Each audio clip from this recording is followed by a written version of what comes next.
మా సభ్యులు యొక్క ప్రవర్తన మీరందరూ కూడా చూశారు. మా సభ్యులకు ఏమి కావాలో కూడా సభ్యుల సమక్షంలో అడిగాము.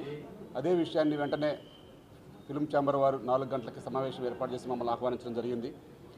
ఆ జనబడి తీర్మానాలన్నీ కూడా వారికి సవివరంగా మేము వివరించడం జరిగింది. వాళ్ళు వివరించిన పిదప మాకు మొన్నటి వరకు ఏదైతే చెప్పారో అవన్నీ కూడా కాదు, ఇంకా ఈరోజు మాకు ఈ ప్రతిపాదనలతో ఉన్నాము, అక్కడ తీర్మానాలన్నీ కూడా మీకు తెలుసు కాబట్టి అవన్నీ వాళ్ళు కూడా చూశారు కాబట్టి ఇండివిజువల్గా ప్రతి ఒక్కరితో కూడా మాట్లాడారు. వారు కూడా కన్విన్స్ చేయడానికి ఎంతో ప్రయత్నాలు చేశారు. అవన్నీ కూడా మాట్లాడిన విషయాలన్నీ కూడా వారు క్లియర్గా రాసుకున్నారు. మా యొక్క డిమాండ్ ఏంటి, మేము ఏ విషయంలో వారికి సహకరిస్తాము, మేము ఏ విషయంలో చాలా క్లారిటీగా ఉన్నామని వారికి పూర్తిగా వివరించడం జరిగింది. ఈ మీటింగు దిల్ రాజు గారు, ఛాంబర్ అధ్యక్షులు భరతభూషణ్ గారు, దామోదర్ ప్రసాద్ గారు వారికి అప్పచెప్పారు కాబట్టి అందరు నిర్మాతలు వారి సమక్షంలో ఈ మీటింగ్ జరిగింది. వారు మా అన్నీ కూడా పూర్తిగా వివరాలు తెలుసుకొని రేపు ఉదయం నిర్మాతలతో మాట్లాడి రేపు సాయంత్రం 4 ఈ సమస్య పరిష్కారానికి ఒక మార్గం చూపుతామని చెప్పారు. ఏదైతే పాయింట్స్ అన్నీ కూడా చర్చలోకి వచ్చాయి, అవి ఏ పాయింట్స్ ఏందని మీ అందరికీ తెలుసు కాబట్టి కూడా మాట్లాడారు. ఏ సమస్య ఎవరితో ఉందో కూడా ఆ యూనియన్లకు కూడా మాట్లాడారు. కాబట్టి అన్ని విషయాలు కూడా రాసుకొని ఒక సయోధ్యగా ఇద్దరికి ఒక అండర్స్టాండింగ్గా వారు కూడా మాకు సహకరిస్తారని చెప్పి మేము ఆశిస్తున్నాం. ఏది ఏమైనా రేపు ఉదయం వారి నిర్మాతలతో మాట్లాడతారు కాబట్టి రేపు సాయంత్రం రేపు ఫైనల్ అవుతుంది, అందరికీ ఆశాజనకంగా ఫైనల్ అవుతుందని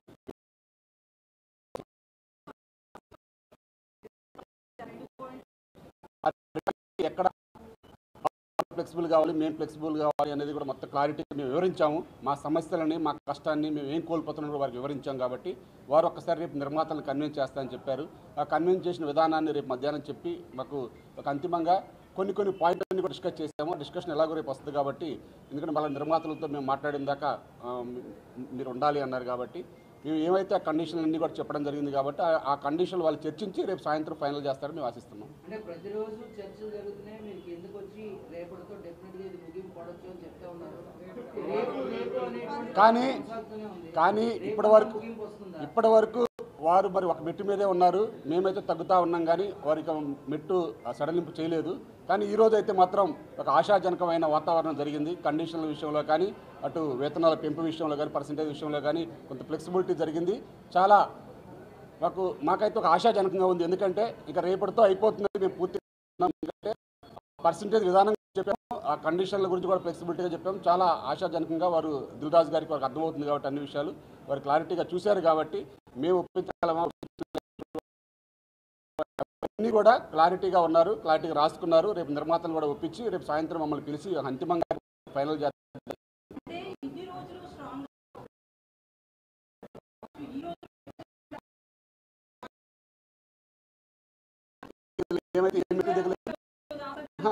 ఆశాజనకం అంటే కానీ వారు కూడా ఇప్పుడంతా కూడా చూశారు కాబట్టి మా కష్టాన్ని, మా నష్టాన్ని అంతా విన్నారు కాబట్టి వారు కూడా పర్సంటేజ్ పెంచడానికి ముందుకు రావడం జరిగింది. ఈ యొక్క ఏదైతే కండిషన్లు చెప్పారో ఆ కండిషన్లో కూడా మేము ఏది ఒప్పుకోగలం ఒప్పుకోలేము అనేది వారికి క్లారిటీ వివరించడం జరిగింది కాబట్టి ఆశాజనకంగా ఉందని చెప్తున్నాం.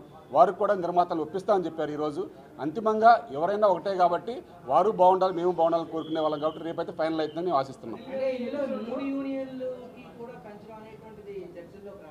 3 యూనియన్లు కూడా పెంచడానికి వారు ఒప్పుకోవడం జరిగింది. అది ఎంత పెంచుతామని కూడా వారు పర్సంటేజ్ రాసుకున్నారు. రేపు నిర్మాతలతో మాట్లాడి ఆ 3 యూనియన్లకు కూడా వారు పెంచడానికి సుముఖంగా ఉన్నారు.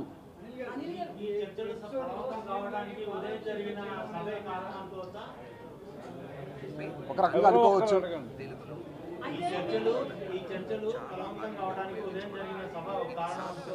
ఒక కారణం కావచ్చు అని మేము భావిస్తున్నాం.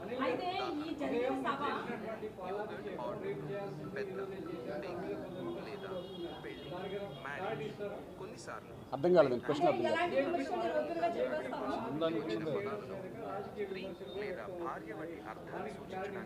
దానికి క్లారిటీ అండి, మన తెలంగాణలో మన రాష్ట్ర ప్రభుత్వం చేపడుతున్న సినిమా పరిశ్రమ గురించి అభివృద్ధి పనులు మన వర్కర్స్కి చేయాలనుకున్నవి ఒక తెలంగాణ హబ్గా సినీ పరిశ్రమ తీసుకెళ్లాలనే విషయం అన్నీ చెప్పారు కాబట్టి వారు చెప్పారు కాబట్టి మేమైతే మాకు ఏం కావాలి, మా వర్కర్స్ ఎంతమంది ఉన్నాము ఏంటి అని మేము ఎప్పుడు కూడా చెప్పలేదు కాబట్టి వారికి ఈ ద్వారా ఈ సభ ద్వారా గౌరవ ముఖ్యమంత్రి వారు శ్రీ రేవంత్ రెడ్డి గారికి మా యొక్క కార్మికుల శక్తి, మా కార్మికులకు కావాల్సిన కోరికలు అన్నీ కూడా విన్నవించుకోవడానికి మేము వారికి పారాభిషేకం చేయడమే తప్పింది తప్ప దీంట్లో ఎటువంటి రాజకీయాలు లేవు.